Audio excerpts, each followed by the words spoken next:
शिव भक्ति में डूबा बेटा और चमत्कार की कहानी। भारत के एक छोटे से गांव में एक गरीब परिवार रहता था।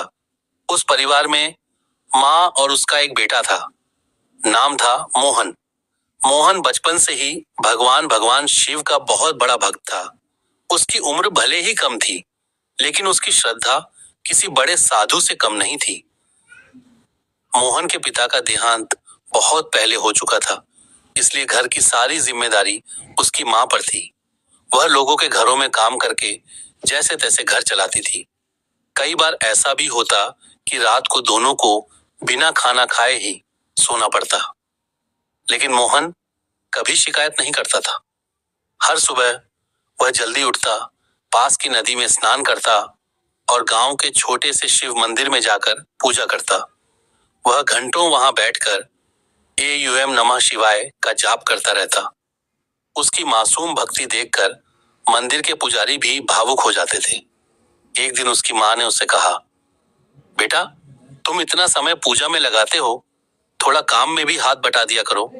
घर की हालत बहुत खराब है। मोहन मुस्कुराकर बोला, माँ, मैं काम भी करूंगा, लेकिन पहले भोलेनाथ की सेवा करूंगा, वही हमारी मदद करेंगे। माँ को उसकी बातों पर विश्वास तो था, लेकिन चिंता भी थी।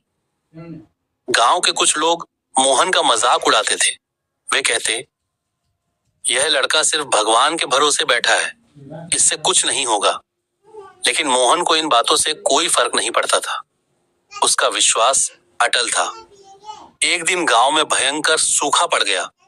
खेतों में फसल सूख गई, कुएं खाली हो गए और लोगों के सामने भूख की समस्या खड़ी हो गई। मोहन के घर की हालत और भी खराब हो गई। कई दिनों तक माँ बेटे को ठीक से खाना नहीं मिला। एक रात उसकी माँ बहुत बीमार हो गई। उसके पास दवा के लिए भी पैसे नहीं थे। माँ की हालत देखकर मोहन की आंखों में आंसू आ गए। वह तुरंत मंदिर की ओर दौड़ा। मंदिर में जाकर वह शिवलिंग के सामने बैठ गया और रोते हुए बोला, भोलेनाथ, आपने हमेशा कहा है कि आप अपने भक्तों की रक्षा करते हैं। मेरी माँ बहुत बीमार है, मेरे पास कुछ भी नहीं है, अब सब कुछ आपके हाथ में है। मोहन रोता रहा, प्रार्थना करता रहा। धीरे धीरे उसकी आंख लग गई। तभी उसे एक अद्भुत सपना आया। उसने देखा कि मंदिर में एक तेज प्रकाश फैल रहा है। उस प्रकाश के बीच में स्वयं भगवान शिव खड़े हैं। उनके चेहरे पर करुणा और शांति थी। भगवान शिव ने कहा, बेटा मोहन, तुम्हारी भक्ति से मैं बहुत प्रसन्न हूँ। कल सुबह मंदिर के पीछे वाले पुराने पेड़ के पास जाना, तुम्हारी समस्या का समाधान वहीं मिलेगा। इतना कहकर भगवान शिव अदृश्य हो गए। सुबह होते ही मोहन दौड़कर मंदिर पहुंचा। वह सीधे मंदिर के पीछे गया, जहां एक पुराना पेड़ था। वहां जमीन थोड़ी उभरी हुई थी। उसने हाथों से मिट्टी हटानी शुरू की। कुछ ही देर में उसे एक छोटा सा बर्तन मिला। उसने उसे खोला तो उसकी आंखें चमक उठी। उसमें सोने के सिक्के थे। मोहन खुशी से चिल्लाया, भोलेनाथ, आपने मेरी सुन ली। वह तुरंत घर गया, माँ को दवा दिलाई, अच्छा खाना लाया। धीरे धीरे उसकी माँ ठीक होने लगी। लेकिन मोहन ने उन पैसों का इस्तेमाल सिर्फ अपने लिए नहीं किया।